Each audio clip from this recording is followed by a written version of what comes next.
일단 증시에 검은 월요일이 있었다. 아시아 전체 증시에 검은 월요일이 있었다. 이런 그 뉴스가 처음으로 오늘 등장을 했습니다. 어저께만 해도 가관이었어요. 지수 5천이 무너졌다. 5,100 붕괴. 뭐 거품이 5,000 사라지고 붕괴. 있다. 막 이러면서 붕괴. 드디어 한국 경제가 지금 무너지고 있다. 막 이러고 개 난리를 쳤는데 조금 스포일러를 하자면 오늘 오전에 이미 매수 사이드카가 발동할 정도로 그러니까 어제 최초로 매도 사이드카가 발생했는데 오늘은 매수 사이드카가 발생할 정도로 급격한 상승과 함께 다시 5,200선 회복을 향한 증시를 가고 있습니다. 지금 5,170. 네. 유독 한국 증시만 그렇다는 거죠. 엄청나게 강한 장이라고 하는 걸 보여주고 있는데요. 일단 어저께 기레기들이 즐거워했던 아시아장 폭락 뉴스 그리고 현물금의 추락 뉴스 등등을 먼저 보고 분석을 한번 해보도록 하겠습니다. 네. 연일 신고가를 경신하던 코스피가 하루 만에 5.26% 급락하면서 어제 4,949.67로 장을 마쳤습니다.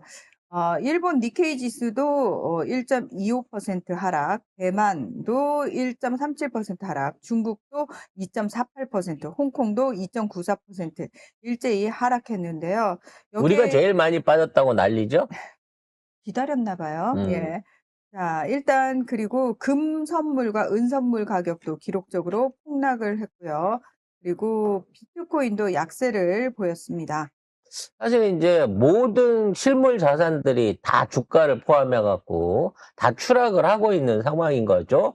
근데 이 각각의 추락에는 다들 다른 원인들이 좀 있습니다. 하나씩 좀 살펴볼 필요가 있겠습니다만, 먼저 증시에 있어서의 리스크가 워시 쇼크라고 나오고 있습니다. 워시 네. 쇼크.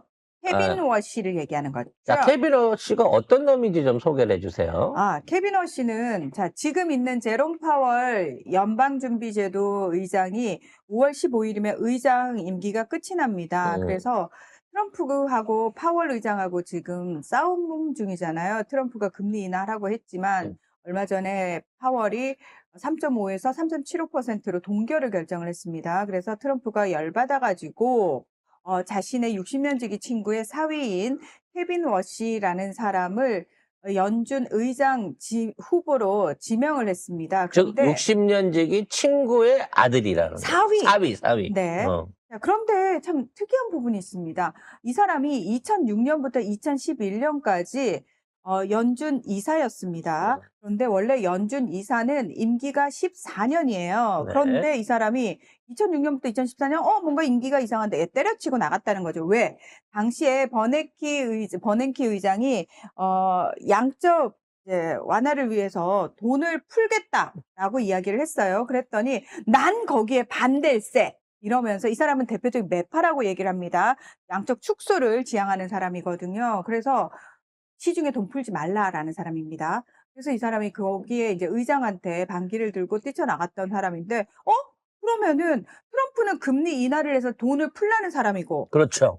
이 워시는 애초부터 돈을 안 풀겠다는 사람인데, 긴축주의자란 말이죠. 네. 그런데 왜 이 사람을 지명을 했을까? 그런데 이 사람이 어쨌든 말을 바꿨어요. 연준 의장이 엄청나게 꾸민 사람입니다. 그래가지고 금리 인하가 맞다라는 식으로 계속해서 트럼프 편을 들었는데 여기에 대해서 폴 크루그먼 그 노벨상을 받은 경제학자가 그 얘기를 했어요. 이 새끼는 그냥 정치적인 인물이다. 말로만 하는 놈이기 때문에 그렇죠. 막상 올라가면 어떻게 될지 모른다고 얘기하고 있습니다. 애초에 트럼프를 만나기 전부터 긴축해야 된다고 하는 이게 특히나 이 사람은 금리를 조절해갖고 통화량을 조정하는 거는 문제가 있고 재정적인 걸 압박을 해야 된다라는 부분에서 주로 이제 긴축론을 풀어왔던 사람이에요. 뭐 제일 중요한 건 트럼프하고 인맥이겠죠. 그래서 얘가 들어오게 되면 당연히 달러 가격이 올라가고 아마도 달러 가격이 올라가는 긴축을 할 가능성이 높은데 정상적으로 따지면 그렇죠. 원래 이 사람대로의 성향대로라면 그게 높은데 근데 이게 트럼프는 약달러를 좋아하고 그렇죠. 금리 인하를 좋아한단 말이야. 근데 이제 이게 시장에서 왜 이런 반응이 나오냐면은 원래 이제 이 사람 말고 지금 백악관 경제위원회 위원장을 하고 있는 케빈 해시지라는 사람이 있는데 이 사람은 완전 금리 인하 주창을 하는 사람이거든요. 근데 그 사람이 가장 유력한 유력해야 되는데. 누군데 갑자기 바뀌었어요. 그래서 얘가 나왔다고 하면 원래 시장의 정상적인 반응은 주가가 올라야 돼요. 근데 이게 떨어졌다는 얘기는 쟤는 트럼프 꼬붕으로 보고 쟤는 지금까지 해왔던 거와 달리 금리를 확 낮추고 통화량을 늘릴 거다라고 하는 불안감이 작용을 했을 가능성이 있다는 거죠. 근데 그러면서도 한편으로는 심하게 폭락하진 않은 게 그런 얘기도 있어요. 그러니까 중간 선거 때까지는 이 워시가 트럼프 눈치를 보면서 한 2번 정도 금리를 내리겠지만 중간 선거 결과에 따라 이 사람이 원래 자기의 성향대로 올릴 수도 즉, 있다. 트럼프는 시한부고 자기는 한 5년 해먹을 수 있으니까. 의장은 네. 의장 임기는 5년이니까. 네. 5년 해먹을 각오로 트럼프를 썰어버린 다음에 의장 자리를 지키겠다는 생각을 갖고 있는 간특한 놈일 수 있습니다. 왜냐면 사실은 트럼프가 좀 그 지랄같이 연병을 해서 그렇지 미국에서 FED 의장이라고 치면 사실상 미국 경제를 좌지우지하는 경제 대통령이거든요. 이전 대통령은 함부로 이렇게 못했어요. 그렇죠.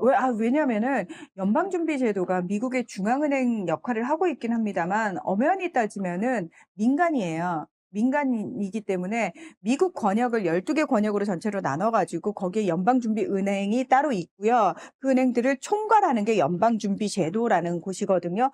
여기에 이제 이사들이 포진해 있고 금리라는 거는 연방공개시장위원회에서 따로 이제 회의를 해서 결정을 하는 거예요. 의장이 결정하는 건 아닙니다, 사실은. 중요한 건 저는 이 사람이 절대 의장이 되지 못할 거라고 생각을 합니다. 왜요? 왜냐면 이 시기가 트럼프하고 같이 앱스타인 파일에 올라 있다는 거죠. 지금 며칠 전에 미국 법무부가 앱스타인 파일 관련해가지고 방대한 자료를 공개를 했는데 이게 지금 미국 전역을 발칵 뒤집어 놨습니다. 내용이 굉장히 충격적인 내용들이 많이 나왔습니다. 이게 300만 건의 자료를 풀어놨거든요. 그래서 홈페이지를 열어놔서 일반인들도 볼 수 있게 했는데 지금까지 옥죄고 있던 앱스타인 파일이 풀렸다는 얘기는 트럼프를 날려버리겠다라고 하는 어떤 그 딥스테이트들, 미국의 실제적인 기득권자들이 그렇게 결론을 낸 게 아닌가 싶어요. 350만 페이지에 동영상만 2,000개. 그리고 사진은 18만 장이 있습니다. 벌써 젊은 시절에 트럼프가 거기서 오통을 벗고 젊은 여성하고 사진을 찍은 것들이 이미 벌써 이제 검색이 돼갖고 하나씩 튀어나오고 있어요. 트럼프만 해도 수천 건이고 여기 케빈 워시도 실제적으로 그 안에 파일의 내용으로 등장을 하고 있다고 합니다. 놀라운 건 이 새끼가 쿠팡의 사회이사이기도 하다고 해요. 쿠팡 안 낀 데가 없네. 일단 지난해 기준으로 이 사람이 가진 쿠팡 주식이 42만 주인가 그래요. 근데 이제 물론 연준 의장이 되면은 이 의장으로 지명받았기 때문에 뭐 아마 이 주식을 의장에 취임하기 전엔 다 팔기는 할 겁니다만 중요한 거는 주식을 가졌었다는 게 중요한 게 아니고 쿠팡이 도대체 어디까지 손을 뻗쳤던 거야, 이 새끼들이. 이 새끼들이 우리나라 이익보다도 더 많은 돈을 매년 미국에 송금을 했는데 이 돈의 상당액이 이런 식으로 경제계의 로비 자금으로 쓰였던 그렇죠. 정말 극악한 사기꾼 집단이 쿠팡이 아닌가 싶고요.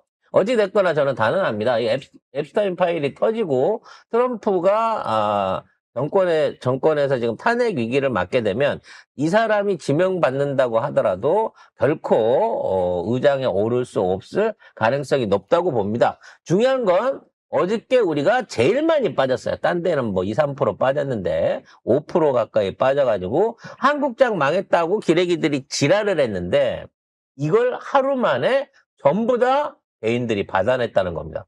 순매수로 5조 이상을 받아냈어요. 와, 적립금이 한 6, 70소밖에 안 되는데 그 안에 5조를 통해 갖고 이걸 받아냈다. 뭐 떨어지는 칼은 잡지 말라고 했지만 지금의 개미들은 이걸 떨어지는 칼이라고 보지 않는 거예요.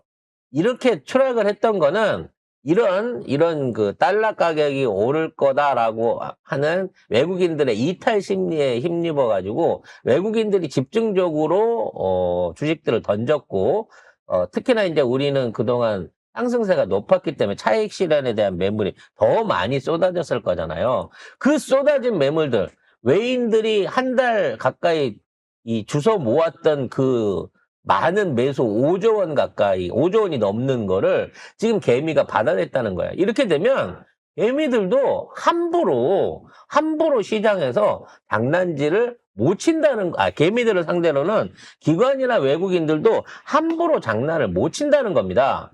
이제 외국인들이 안 돌아올 거면 모르겠지만 돌아와서 다시 사게 된다고 하면 이제 쉽사리 이러한 매도장에 이걸 못 던지게 될 거다라는 생각이 들고 이번에 날려버린 시드머니 5조 원보다는 훨씬 더 많은 돈을 갖고 들어와야 예전 같은 주식을 살 수 있게 될 거기 때문에 저는 이 기회를 통해서 5천 박스권을 돌파하게 되는 계기가 아닐까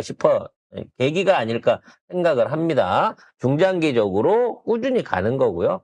워낙에 지금 우리 방산하고 원자력하고 반도체가 이 세 개가 삼쌍끌을 하고 있기 때문에 삼끌을 하고 있기 때문에 어떠한 경우에도 우리 주식시장이 무너져라 하고 빌고 있는 곱버스 곱등이들한테는 기회가 안 갈 것 같습니다.